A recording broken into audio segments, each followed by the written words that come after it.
Greetings, everybody. It's Jim. Hey, just to give you a quick rundown of what's going on at Columbia Games before we get into our main topic at hand, there are a lot of irons in the fire, so to speak, at Columbia Games right now, and it's a good problem to have.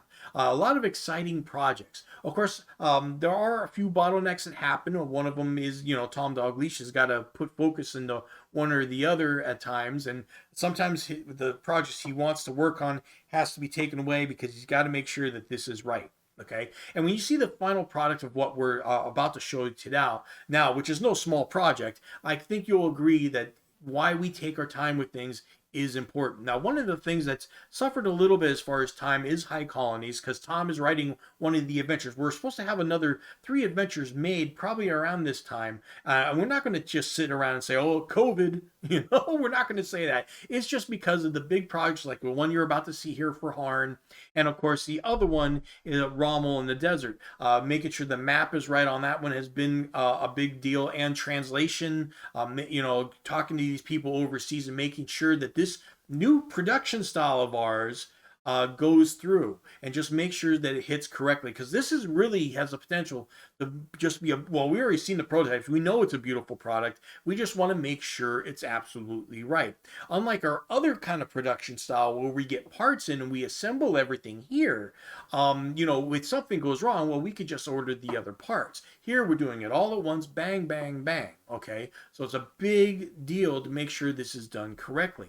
However, with High Colonies, some of that focus has been taken off, and these adventures are being written, but Tom is, of course, one of the authors of one of the adventures, so every so often, his eyes got to roll over to see that, or the Hârn book that you're about to see today.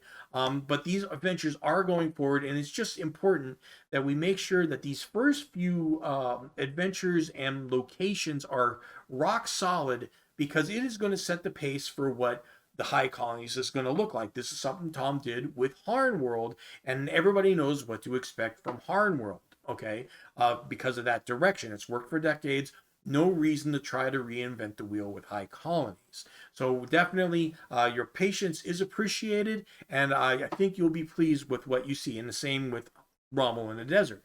But today, I am going to be going over with you our hardback update for Kingdom of Caldor. Now, there are a few things to say about this hardcover and why it was worth taking our time a little bit more, because it was ready to go to production already. Okay, by the time the Kickstarter was done, the idea was, okay, go, and you had already seen the prototypes of it that Ardwolf did a video on, and Wargame Blockhead. Links are down below if you haven't seen them. With a few exceptions of a few edits that need to be made, like one of note was the spine was wrong. It was the Kingdom of Candé, and the cover said Caldor. But the thing is, when you seen that book, it was good to go pretty much as it was, and everybody would have been floored. It would have been happy. We definitely were. However, there are a few things that happened. First thing is at the end of every Kickstarter, of course, our editor, Brent Bailey, and of course, artist Richard Lushek have the tendency to tickle Tom's ear a little bit and say, hey, what would be cool? Because it was already set to go, but I can't besmirch anybody for wanting to make the product better. And of course, Tom agrees to all this stuff. So, definitely who's to say at that point. But what Richard did was he colorized a few more things, and that is a theme that's going to happen with all these Kickstarters. You're not just going to pay to get the new book. It is the PDFs, and this is going to be updated with some extra material, whether it be new art or whatever. So that's a bonus for everybody, even if you don't get into the Kickstarter, if you own the PDFs, right?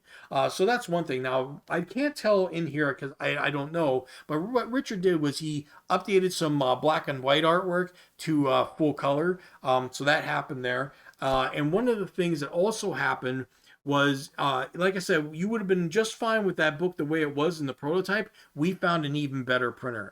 Quite honestly, we did a few more quotes, and we said, okay, let's check this one out. We got a prototype in, and lo and behold, and like I said, I don't know if this can do the camera justice as much of a high resolution camera as it is. It's just sharp. This rivals the top-notch printer that we use to do the print versions of everything we have. I mean, this is really quality stuff. I mean, top-notch all the way.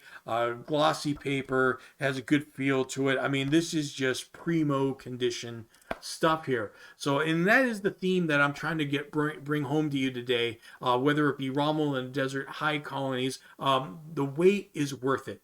There is no doubt about it, and I think that I wish I could show you this and put it in your hands to tell you how high of a quality this book is. You already know the writing's good, but the quality of the material and the way it's laid out and the extra addition of more artwork just makes it better. So good things all around for the Kingdom of Caldor hardback for for Hârn, and we're gonna get high colonies going and Rommel in the Desert, and we'll see you all next video.